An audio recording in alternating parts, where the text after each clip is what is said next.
So in this first unit, we are going to talk about interest and credit. Okay? And we'll talk about credit a little bit later on. But we're going to start with interest today, and we're going to do a few things with it today and next week. Okay? So you can go to a bank or a financial institution and borrow money, right? But the bank or the financial institution charges you to borrow the money, okay? They charge you a fee. Or you could go to a bank or financial institution with money and invest it and say, here, I want you to hold on to my money. In that situation, they pay you because they're holding on to your money. Both payments are called interest. Okay? So when you borrow money, the bank charges you a certain percent, and that percent is called interest. That's how much you have to pay, in addition to paying back the money that you borrow. When you invest money, you get interest, and it's added to the amount that you invest. So you build money, okay? So we're going to focus on interest, something called simple interest. Okay, it's pretty straightforward interest. And it's calculated using a formula. Capital I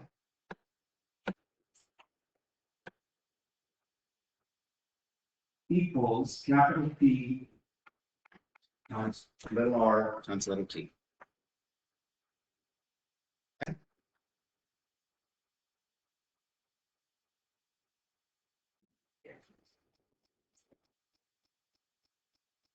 And what do these represent? Well, I represents the interest. I'll just say the interest. And it'll be in dollars. Capital P represents something called the principal. And the principal is the original amount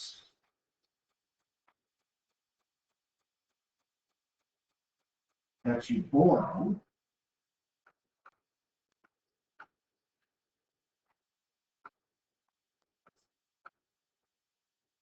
or invest, depending on the situation. Okay? We use the same formula whether you're borrowing money or investing money. R is the interest rate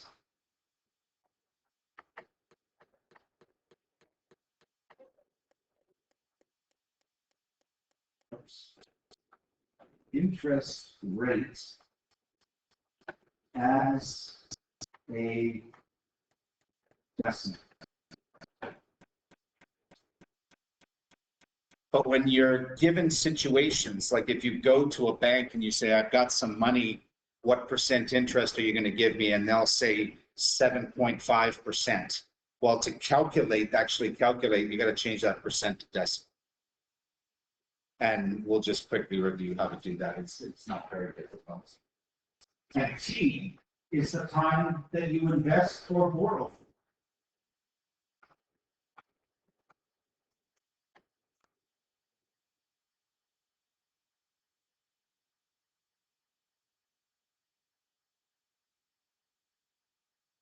And this is very important. T is always given in years.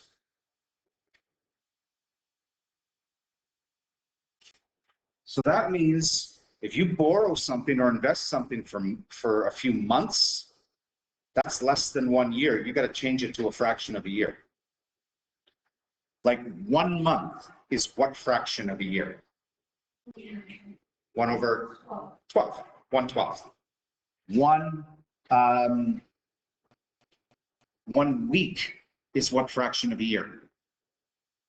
How many weeks in a year? 52. 1 day. How many days in a year? 365. Okay, so if you borrowed for 7 months, T would be 7 over 12. If you borrowed for 7 days, T would be 7 over 365. If you borrowed for 7 weeks, it'd be 7 over 52. Okay, if you borrowed for 7 years, it'd be 7. So let's look at how to use this. Everybody finished with this? Okay. So here's a situation. Olive is investing $1,500 in a financial institution. They're giving her an interest rate of 4% per annum. Annum just means year. Meaning the same thing. We want to calculate the interest she's going to earn over these 3 time periods. So remember, for all of these, we're going to use the formula I equals PRT.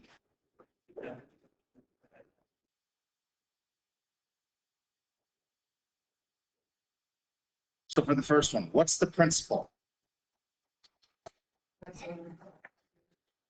1,500, because that's the amount that you invest or borrow. What's the interest rate? So 4%, but you've got to change it to a decimal. Remember how to change from a number, a percent to a decimal? Just move the decimal point back 2. Here, and it's 0.04. That's how you always change from percent to decimal. And the time period is 3. You know, we won't keep writing these down. We can just go straight into the formula. So it's going to be 1,500 times 0.04 times 3. And then, of course, you can use your calculator for that. And you would get an answer.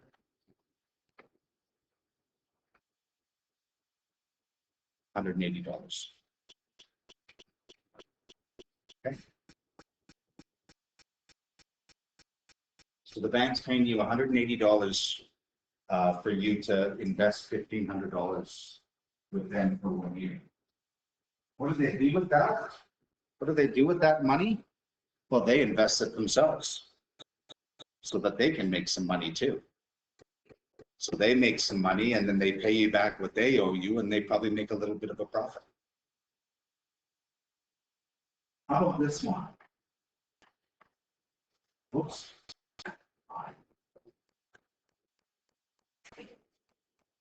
For 7 months, well, P is still 1,500. R is still 0.04.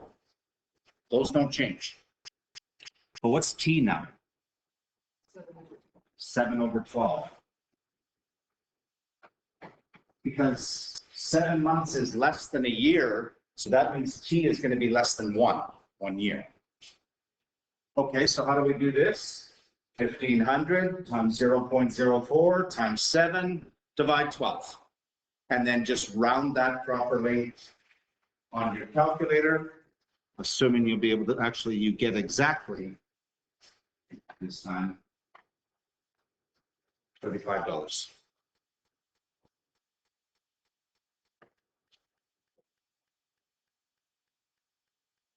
Obviously, the less time you invest it for, the less interest you're going to make.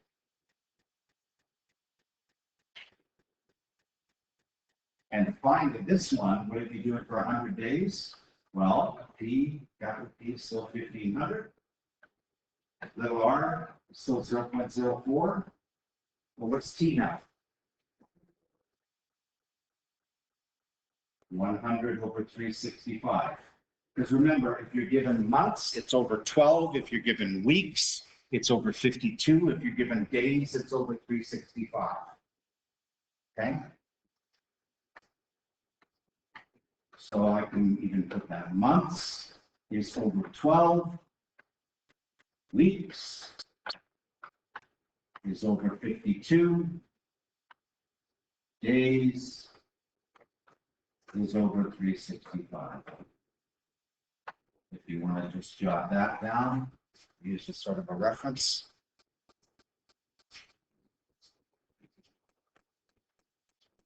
Okay.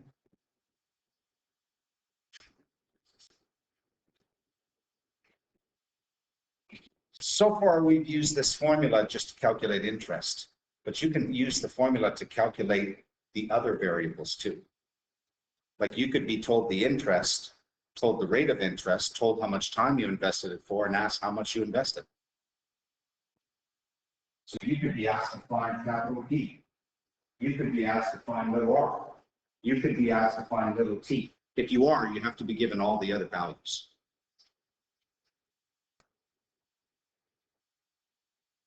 So if you think about it,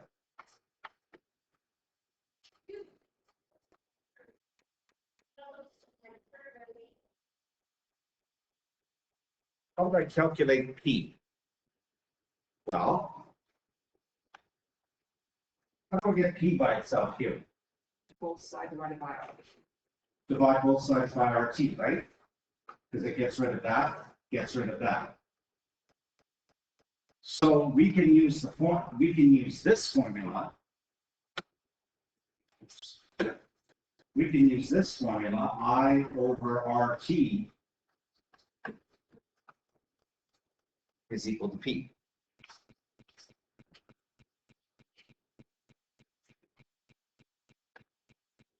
We can go back to the original formula. How would we get little r by itself? What do I have to divide away here to get r by itself? PT.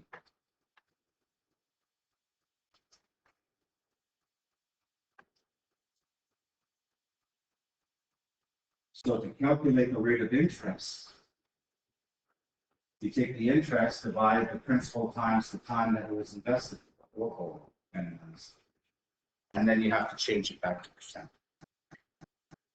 And then finally, using algebra again, you can get t by itself. You can solve for t by dividing both sides by PR to get t by itself.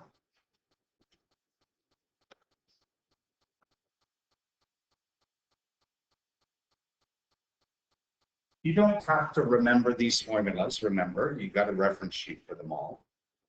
Or you can just use this formula and get the unknown by itself using algebra. And we'll do a few examples of that. So the remaining examples, there's 3 of them.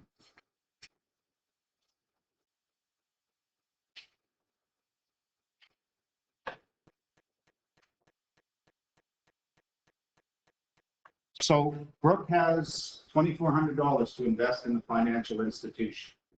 Okay, what letter does 2,400 represent? P.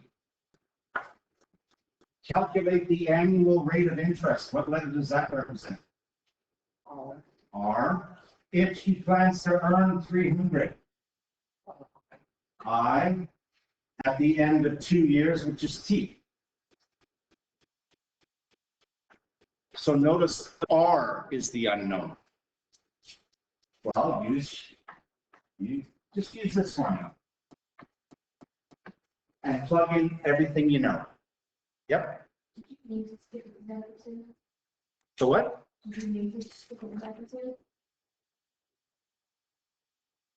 Oh. Yeah, you know what? Whenever I change the page, it always goes to the bottom. So let's do this one, then we'll go back up. Thank you.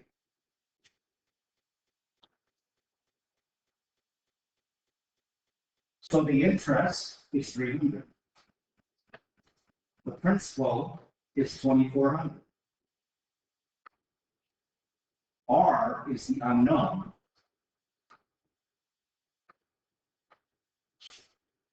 And T is 2. So I have to figure that out. Well, I can simplify this side. What's an easier way of saying 2,400 times 2? Come on. 2,400 times 2. 24 times 2. 48, then 2 zeros. See, there you go. And then all you have to do is divide both sides.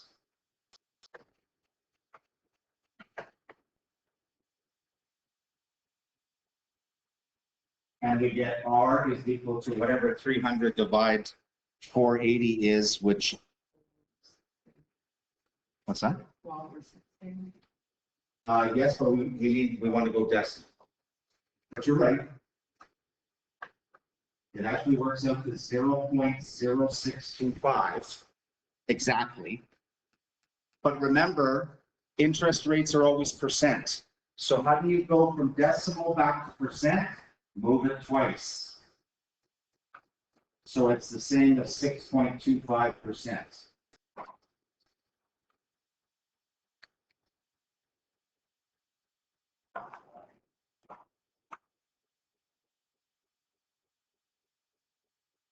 Okay, now let's go on.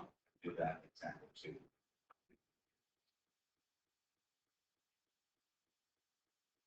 We've got credit. Again, we do this.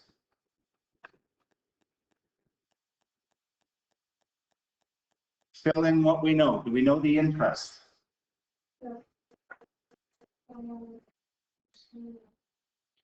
Yeah, we do. What is 200. 300? Good. Do we know the principal? No, because it says invested a certain amount of money. So P is the unknown.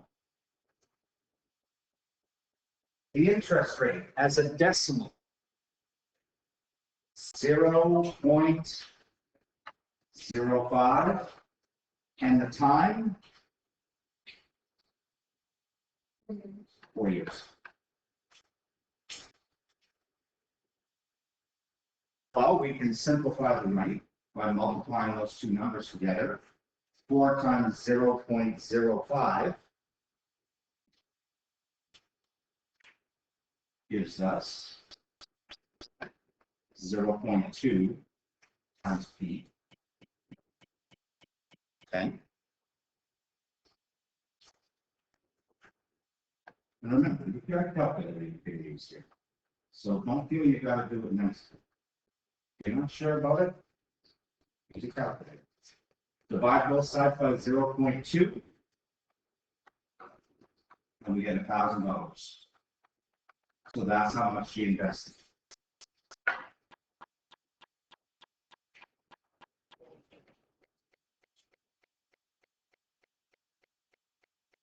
That's wrong. That's wrong. Does that make sense? That if you invest $1,000, you get 200? Oh no, after 4 years. Yeah, you're right. Okay, that's right. See, I had to talk myself through it.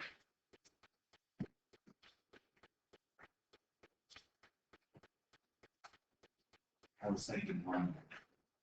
Okay, last example, weighting.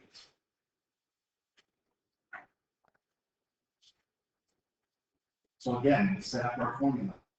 Figure out which of the three we know, which we're trying to find. Do we know I? Yes, 360. Do we know P? Yes, $5,000. Do we know R? It would be 0.04, which means it's T that we don't know. This is something actually that you want to know a lot of times, okay? Like you say to yourself, okay, listen, I got $5,000 I want to invest, and I want $15,000. So I'm going to give you $5,000. I want $15,000. You need to tell me how long do I have to invest it for? That's a very common question. Okay. Or if you're borrowing money, you got to figure out how long is it going to take to pay it back. So 360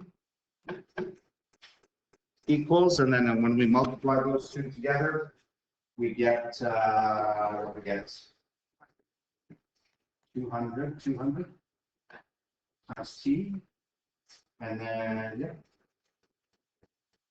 we divide by 200. Oh, wait. What am I doing? Oh, yeah, okay. No, wait.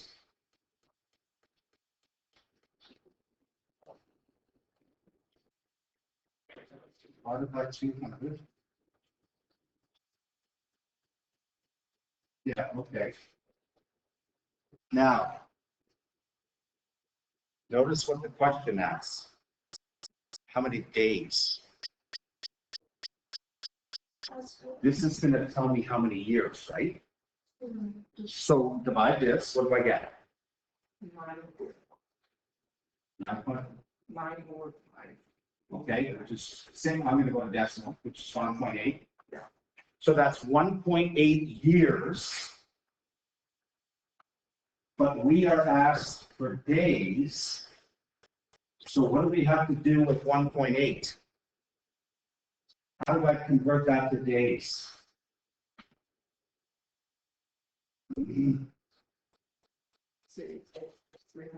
Times 365. 1.8 years times 365.